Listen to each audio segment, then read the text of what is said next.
నేనైతే నాయన ఏకాంతంగా పోయి చాలాసార్లు నాలాంటోడు ఒకడు బతికుంటాం అవసరం అంటావా?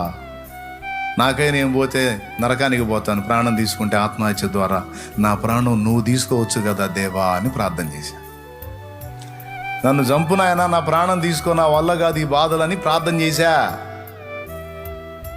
ఈరోజు ఏడుస్తూ మొత్తుకుంటూ గందరగోళం అయ్యేవాళ్ళు చాలామంది ఉన్నారు. బాధలు తట్టుకోలేక, అవమానాలు తట్టుకోలేక, ఇబ్బందులు పడలేక ప్రాణం పోతేనన్నా బాగుండు దేవుడా అని ఎదురు చూసేవాళ్ళు ఉన్నారు. డోంట్ వరీ తమ్ముడు, నువ్వు దేవుడిని నమ్ముకున్నావు, నిజమైన దేవుడిని నమ్ముకున్నావు సోదరి. భయపడవద్దు, కృంగిపోవద్దు. ఏ అవమానం వస్తుంది, వాళ్ళు అంటున్నారు వీళ్ళు అంటున్నారు నాకు చాలా అవమానంగా ఉంది అని నువ్వు అన్నావు అనుకో, నీలో ఇంకా ఏముంది? అహం ఉంది. ఆ అహం అవమానాన్ని తట్టుకోలేకపోతుంది. అహం విరిగిపోయిందనుకో, అవమానం కూడా నీకు నొప్పి అనిపించదు. అర్థమైందో లేదో మరి.